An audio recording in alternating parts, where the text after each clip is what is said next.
Alright guys, today I'm going to replace the hoses on the gas tank. Originally when I replaced the gas tank, or at least I refurbished it, I decided to leave all the heater hoses on it instead of replacing the heater hoses that are for vapor. So now I'm going to pay for that. And that was back when I really didn't know much about what I was doing, and I'm paying for it now. So I looked on the forums and a lot of people are asking the question, where do I get these hoses for the gas tank?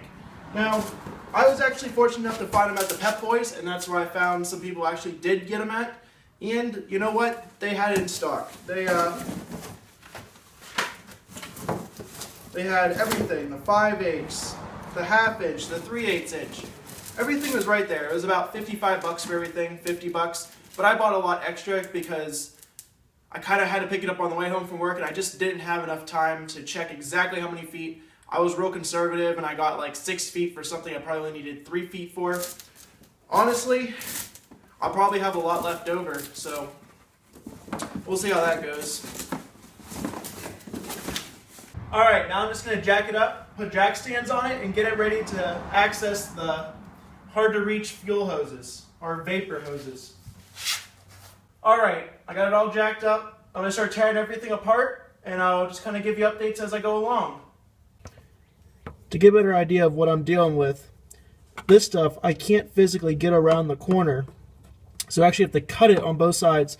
And this stuff, solid, not solid, just hard as glass. So I'm going to have to cut this over here, and get it out. And yeah. This is, I believe, a 5/8 inch that wraps here. There's a 5/8 inch that goes to the top of the gas tank. There's a 1/2 inch that goes all the way around. This goes to the side of the gas tank, and this one is dry rotted. Then you have a little, I believe, 3/8 inch and a 1/4 inch.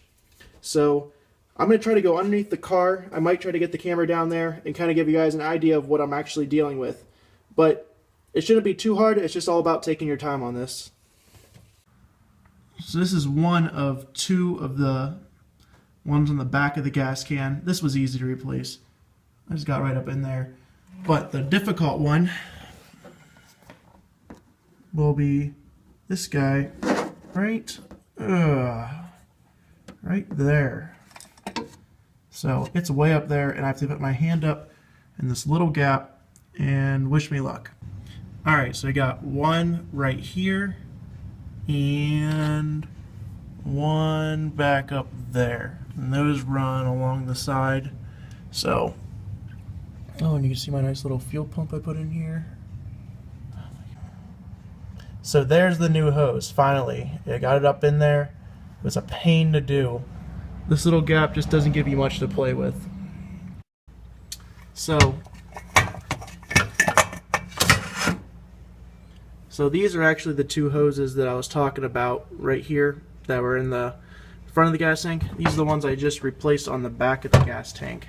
And let's get some light over here. Yeah, there's one coming out right there and one coming out over there. Alright, I got my new hoses all run.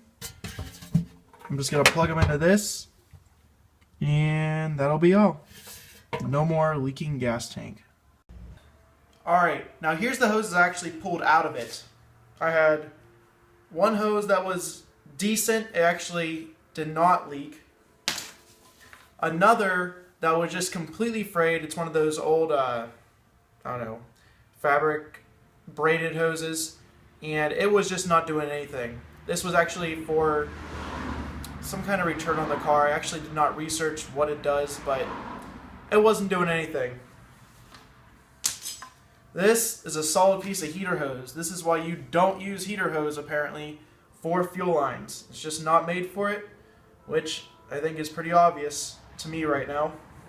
And one of the other hoses that was on it, I bet you this is at least 20 years old. I mean, I can just kind of do that and it'll just start cracking everywhere. So I hope you enjoyed this video. It's just kind of a quick run over of what I was doing, and until next time, see ya.